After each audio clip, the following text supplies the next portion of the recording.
Hello learners, Dr. Paul here with a video summary for Unit 4. And in this unit we looked at the work of Carl Whitaker and Virginia Satir. And these two clinicians and theorists are most closely associated with experiential family therapy. You'll see that term used with them. And in many respects, it's a term that's kind of generic because Whitaker and Satir were somewhat different clinicians. They came from different traditions. They were both considered to be clinical wizards, however. They were very provocative, big personalities. Virginia Satir had her start at the famed Palo Alto Institute in California, which was where much of the pioneering thought on family therapy originated in the 50s and 60s. She was part of Don Jackson and Paul Watzlawick and others in Palo Alto that formulated systemic ideas and transferred them to the therapy context. So she was around when some of the more exciting advances in therapy, namely applying systems theory to the therapeutic process. Satir was interesting though because she was extremely charismatic and she had some really interesting ideas about the clinical process, and she broke off from the more traditional, rigorous Bateson group in Palo Alto and became more mainstream. And so some have said later in her career that she was a bit of a sellout, appealing to the masses. She wrote a very popular book called People Making that was more for the general public. And so a lot of the purist systems thinkers in family therapy saw that as a bit of a whitewashing of some of those foundational ideas. But nonetheless, she had a profound impact on our field. There are still many clinicians that utilize the techniques of her work and utilize her clinical maps. And so as much as I agree that she may have watered down systems thinking, she had a very large impact on the public and the public's consciousness about family therapy. And so there was sort of a double-edged sword there. Carl Whitaker, on the other hand, was a psychiatrist, and he as well was pioneering in applying systemic ideas to the therapy process. But more known for his clinical artistry than his theories. In some respects, experiential therapy is called anti-theory. It's kind of challenging to wrap your brain around his theoretical views because his therapy was very unique to his personality. He was very provocative. He cared deeply for his work with families, so much so that Whitaker was ostracized by his colleagues at the time who were immersed in the individual pathology model of therapy, and they saw what he was doing as going against the grain in a very big way, in a very unethical way, that you would open up the therapy process and actually see a family. They couldn't comprehend that in the current paradigm that they were operating under, which was mostly psychoanalytic. And so he took great risks. He was thrown out of his professional associations, but he had a very profound impact.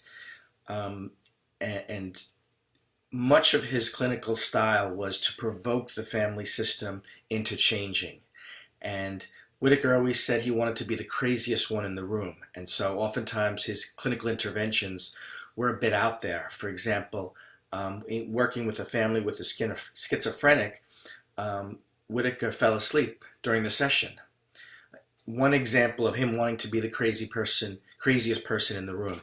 If he could put the crazy on him, it could make other so-called crazy behavior seem less pathological. And so Whitaker also pioneered the use of co-therapy and talks a lot about that in his writings on the use of co-therapy and the importance of one therapist being able to go into the system and join it within the rules of the system and in some ways get sucked into the system while the other therapist could stay a bit more meta and comment on the practice or the process of therapy.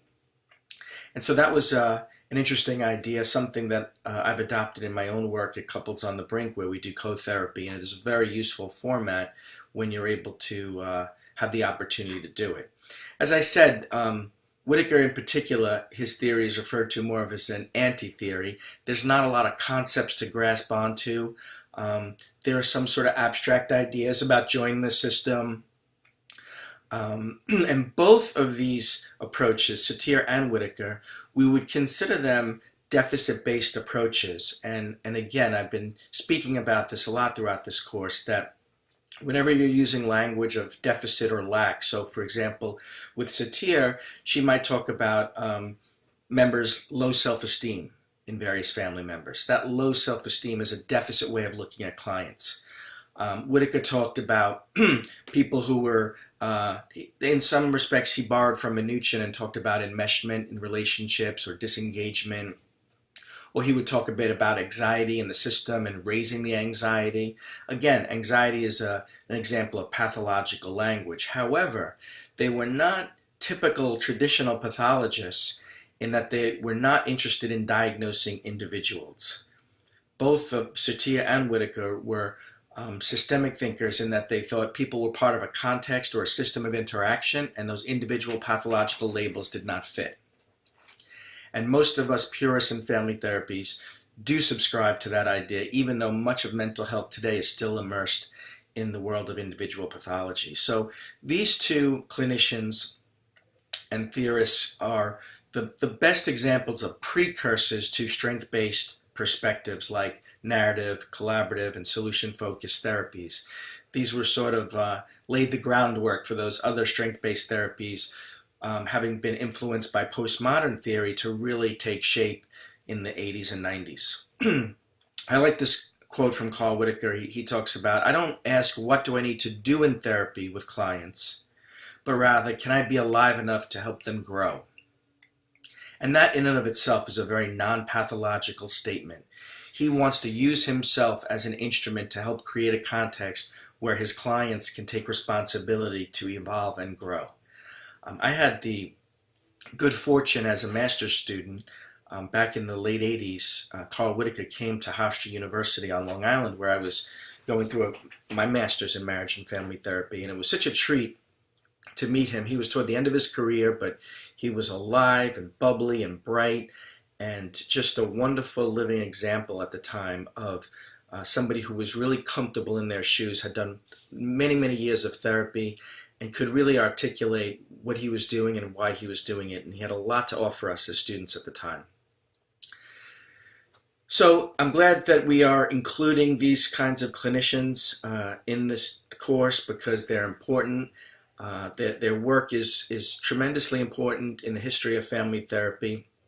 And I would encourage you, if you are drawn to their approaches, check out their original writings. The Family Crucible is a book that Carl Whitaker co-wrote. That's a lot of family therapists point to that book as their entrance into the field. They were just mesmerized by that book. And as I mentioned, Satir has People Making. She also wrote a book with Don Jackson that's a little bit more theoretical. That's name escapes me at the moment. But again, if you are interested in the ideas that these two clinicians have, I would encourage you to read their original source material.